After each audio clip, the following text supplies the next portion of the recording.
Bonjour. Ça va? Vous allez bien?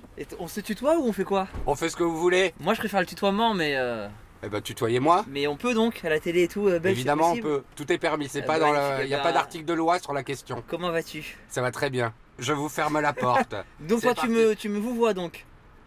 Mais moi je fais ce que je veux. Alors non, si tu me vous vois je peux pas te tutoyer. C'est vrai? Bah non parce que ça Vous êtes donne... pour l'égalité totale. Ouais, ça donne l'impression de supériorité, alors que c'est pas le but. Je le prendrai pas comme ça. C'est vrai? Ouais. Donc moi je te tutoie sans problème et toi tu fais ce que tu veux. Écoutons un peu de musique. Allez. C'est que cette musique je l'écoute 700 fois par an.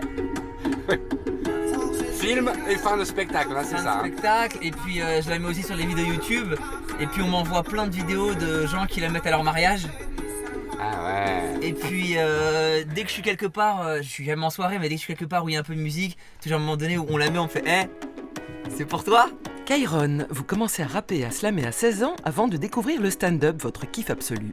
Au Jamel Comedy Club, vous affûtez vos punchlines ciselées et votre humour trash, l'ADN de vos spectacles, révélé au grand public. Comme acteur dans la série Bref, vous êtes également réalisateur. Votre premier long métrage, Nous trois ou rien, nominé au César 2016 de la meilleure première œuvre, racontait l'histoire de vos parents, opposants politiques iraniens contraints à l'exil. Pour votre second, Mauvaise herbe, inspiré par votre premier métier d'éducateur, vous avez décroché un casting d'enfer de Neuve et du Solier. Joli coup. Alors que vous tournez avec votre quatrième et dernier one-man show intitulé 60 minutes avec Kairon, vous finalisez votre troisième long métrage, Brutus versus César, la comédie populaire de l'été prochain.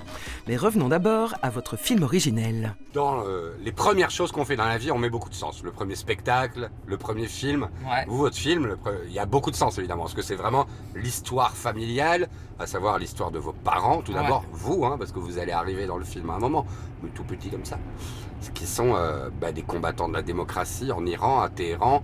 Votre père est emprisonné, il fait 7 ans et demi dans les geôles du Shah, il est torturé, Ouais. il va devenir avocat derrière, il va quitter l'Iran quand vous avez 1 an, en 84, par les montagnes. Il va passer 1 an en Turquie C'est ça. et puis arriver à Paris où il va devenir une espèce de précurseur de l'aide sociale de proximité en Seine-Saint-Denis. C'est ça.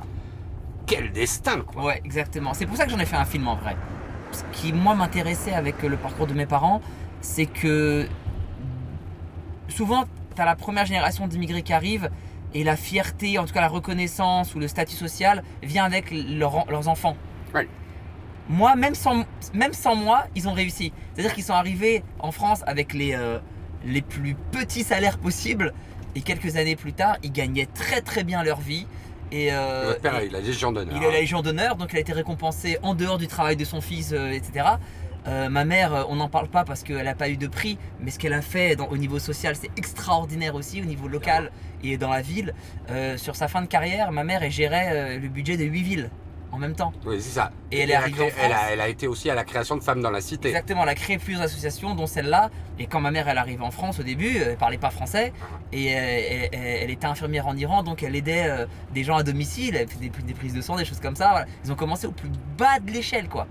Et pour moi, c'est pas genre je suis fier d'eux, je veux raconter leur histoire. C'est je suis fier d'eux et je pense que cette histoire, elle peut trouver un écho chez beaucoup de gens. Qu'on a des parents qui ont un destin de vie aussi fort. Je vois où tu Comment veux on en venir. fait Bah oui, comment on fait?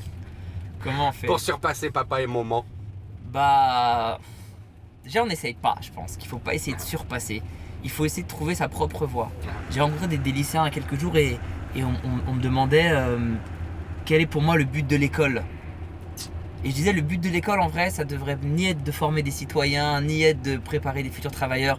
Ça devrait être d'aider chaque personne à trouver ce qu'il aime et lui donner envie d'être le meilleur de lui-même dans cette discipline. C'est ça pour moi la quête du bonheur en fait. Et C'est ce que l'école fait? c'est ce qu'elle devrait faire. Est-ce que c'est ce que l'école fait? C'est ce qu'elle réussit à faire pour certains, mais pas tous les élèves je pense. Je pense qu'on est beaucoup à être passé à côté du sens de l'école. Vous aussi? Moi aussi, le premier, moi bien sûr. Alors que votre père, on va le rappeler quand même, a notamment créé des associations qui venaient en aide à des jeunes en décrochage scolaire. Ouais. Votre deuxième film, Mauvaise herbe, d'ailleurs, c'est c'était ça. ça le sujet. Ça. C'est-à-dire qu'en c'est fait- le comble, évidemment. Mais c'est le con, mes parents, c'est des surdiplômés. En Iran, voilà, mon père, bac plus 8 ou 9, il reprend ses études en France, il retape, il y retourne parce que le diplôme n'est pas validé, il n'est pas accepté. Ma mère, pareil, en France, elle passe son mémoire, etc. Elle le passe à Lille, major de sa promo. C'est des vrais travailleurs scolaires. Les diplômes, c'est important. Pour les Iraniens, déjà, les diplômes, c'est important. Et Ah ouais. pour la famille de mes parents, encore plus. Et mes parents, c'est pas n'importe qui au sein de leur famille. C'est un peu mon père, c'est un peu le chef de famille chez les siens et ma mère chez les siens également. Donc leur fils unique, ça doit être, attention, ça doit être un vrai truc quoi. Et leur fils unique, lui là, il a même pas le bac. Ouais. Il a pas été passé le bac. Tragédie. Tragédie, bien sûr. Tragédie. Rupture. Rupture. Filiation. Et honte. Honte. Remise en question. Drame. Il n'y a plus de verbe là. Mais effectivement, ouais, ça a été Et pourquoi un- l'école, ça n'a pas été pour vous?